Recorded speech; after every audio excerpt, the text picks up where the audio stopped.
নমস্কার, আমার নাম চূড়া আর আমার নাম গুড্ডু। গুচুজ এপ্রেনের এপিসোড 13-এ আপনাদের স্বাগত।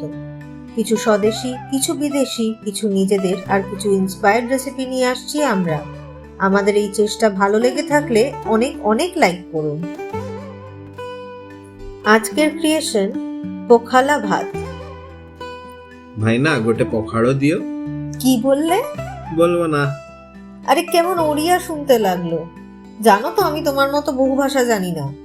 ওরম কিছু নাই, আমি শুধু উড়িয়াটাই একটু আধটু জানি। তা এটা কি ছিল একটু শুনি।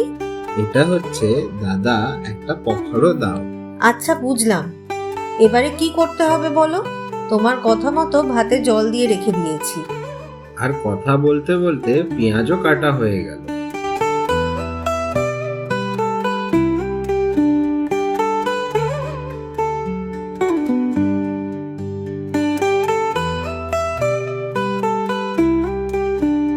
একটা পেঁয়াজ স্লাইস করে নিয়েছো তো? এই দেখোই না, নাকের জলে চোখের জলে হচ্ছি এই পেঁয়াজ কাটতে কাটতে। ঠিক আছে, দাও রসুনটা না হয় আমি ছাড়িয়ে দিই, তুমি বরং আদাটা ছাড়িয়ে দাও।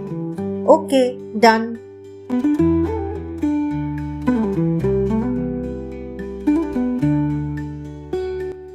এই শাকটা কিন্তু আমি কাটবো।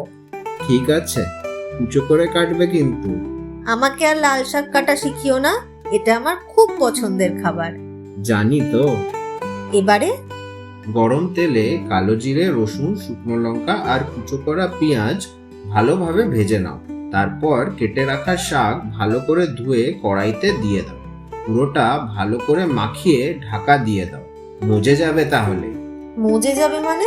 মানে শাকের নিজস্ব জল ছেড়ে কুক হয়ে রিডিউস হয়ে যাবে।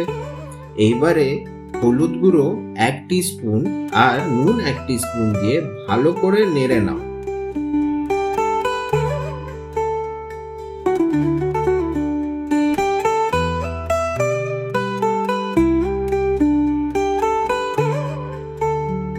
তোমার শাক এখন রেডি। এরপর কি করব? একটা প্যানে তেল দেবে, সেটাতে বড়িটা ভালোভাবে ফ্রাই করবে। এই ডিশটার নাম কি জানো? কি? বড়ি চূড়া। আরে এ তো আমারই নাম। তাই তো আমার এত পছন্দের।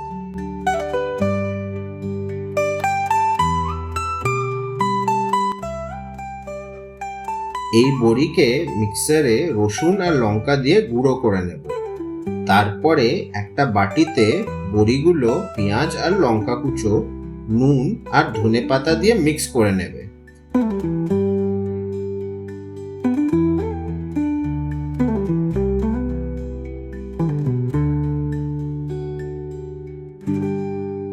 নাও, তোমার বড়ি চূড়াও রেডি হয়ে গেল।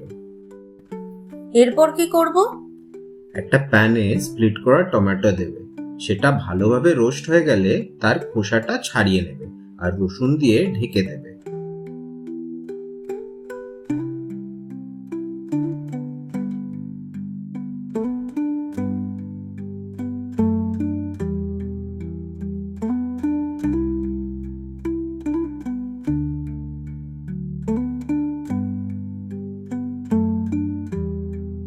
নিজের ময়েশ্চারে কুক হয়ে গেলে পেঁয়াজ, লঙ্কা কুচো, লাল লঙ্কা গুঁড়ো, নুন আর ধনেপাতা দিয়ে মেখে নেব, তাই তো?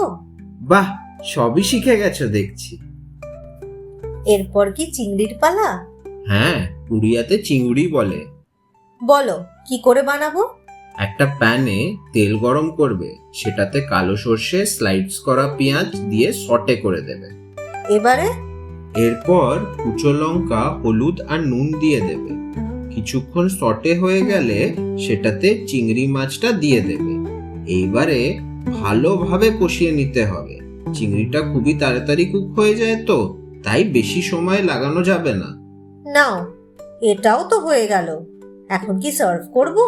হ্যাঁ, আগে কাল রাতের ভেজানো ভাতটা রাখো, তার সাথে চিংড়ি, শাক, বড়িচূড়া আর টমেটো ভর্তাটা সাজিয়ে দাও। পোখালাতে দই থাকে জানতাম। হ্যাঁ, দইটা দিয়ে মিক্স করো। আমি কালো সর্ষে, শুকনো লঙ্কা, কারি পাতার তরকা নিয়ে রেডি আছি। এই দিয়ে দিলাম। এখন একটা পেঁয়াজ দিয়ে সার্ভ করো। And my পোখালা ভাত is ready. এখন যাই, পোখালা ভাতটা খাই আর গুড্ডুর থেকে ওড়িয়ার কিছু লেসেন্স নিই। আপনারাও বানিয়ে ফেলুন, এই গরমে সত্যি দুর্দান্ত লাগবে। আসছি তবে, টাটা।